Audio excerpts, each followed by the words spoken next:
মদিনায় গেলে একটা বিষয় দেখতে পাবেন যে একটা মসজিদ আছে, মসজিদের কেবলা তাই আছে না নাই? দুই কেবলাওয়ালা মসজিদ, দুই কেবলা। বাইতুল্লাহ শরীফ তো কেবলা, কেবলা তো আমাদের একটাই, তাহলে আবার মদিনায় গিয়ে দুই কেবলাওয়ালা মসজিদ কিভাবে হলো? অনেকের ভিতরেই এই প্রশ্নটা থাকে। তো বাইতুল্লাহ এবং কেবলা সম্পর্কে আলোচনার ভিতরে সেটাও আমি একটু সংক্ষেপে বলে দিই। নবী করিম সাল্লাল্লাহু আলাইহি ওয়াসাল্লাম মক্কা থেকে হিজরত করে যখন মদিনায় গেলেন, তো মদিনায় যাওয়ার পরে 16 মাস অথবা 17 মাস, হাদিসে এটাকে নির্দিষ্ট করা হয়নি, এজন্য মুহাদ্দিসগণ এইভাবেই বয়ান করছেন 16 মাস অথবা 17 মাস মদিনায় যাওয়ার পরে আল্লাহ রাসূলকে বাইতুল মুকাদ্দাস, যেটা ফিলিস্তিনে অবস্থিত, এই বাইতুল মুকাদ্দাসের দিকে ফিরে নামাজ পড়ার নির্দেশ করা হয়েছে। অস্থায়ীভাবে বাইতুল মুকাদ্দাসকে 16 মাস অথবা 17 মাস কেবলা বানানো হয়েছিল। তাহলে বাইতুল মুকাদ্দাস একটা সময়ে আমাদেরও অস্থায়ী কেবলা ছিল কি ছিল না? এই জন্য বাইতুল মুকাদ্দাসের প্রতি আমাদের দরদ অনেক বেশি, মহব্বত ভালোবাসা অনেক বেশি। কিন্তু নবী করিম সাল্লাল্লাহু আলাইহি ওয়াসাল্লামের মনের একটা আকাঙ্ক্ষা ছিল, অস্থিরতা ছিল যে বাইতুল্লাহকে যেন কেবলা বানিয়ে দেওয়া হয়।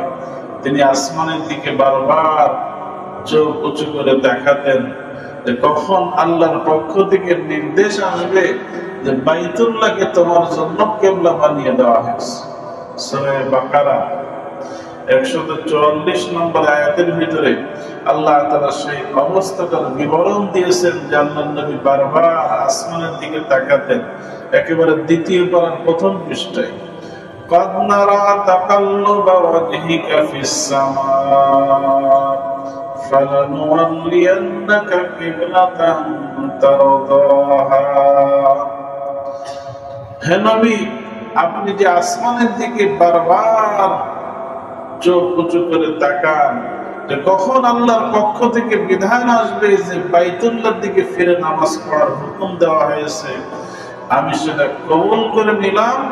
আপনি এখন থেকে বাইতুল্লাহর দিকে ফিরেই নামাজ পড়বেন।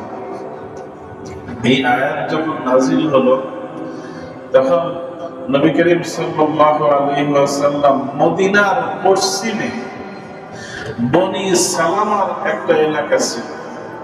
এই বনি সালামার এলাকায় আল্লাহ রাসূল একটা কাজে গিয়েছিলেন এবং সেখানে গিয়ে এই মসজিদ, যেটাকে দুই কেবলাওয়ালা মসজিদ বলা হয়, ওখানে জোহরের নামাজ পড়াইতেছিলেন। নবীজি ইমাম, সাহাবায়ে কেরাম মুসল্লি, 2 রাকাত নামাজ বাইতুল মুকাদ্দাসের দিকে ফিরে পড়াইছেন। এর ভিতরেই এই আয়াত নাজিল হয়ে গেল যে নামাজের ভিতরেই আপনি বাইতুল্লাহর দিকে মুখ করেন। বাইতুল মুকাদ্দাসের কেবলা যেই দিকে, তার ঠিক উল্টা দিকে হলো বাইতুল্লাহর কেবলা মদিনায়। আল্লাহ রাসূল নামাজের ভিতরেই বাইতুল্লাহর দিকে ফিরে গেলেন। কিভাবে? ইমাম চলে গেলেন একেবারে পিছনের দিকে, যেহেতু ওই দিকে কেবলা, আর মুসল্লি যার যার জায়গা থেকে মুখটা ফিরিয়ে দাঁড়িয়ে গেলেন। আল্লাহর হুকুম এটা। তাহলে 2 রাকাত নামাজ পড়লেন একদিকে, আর বাকি 2 রাকাত পড়লেন আর একদিকে। এজন্য একই নামাজের ভিতরে 2 কেবলার দিকে ফিরে নামাজ পড়ছেন। মসজিদটার নাম হয়ে গেছে মসজিদে কেবলাতাইন। আরবি ব্যাকরণে কেবলাতাইনের অর্থ হলো 2 কেবলা।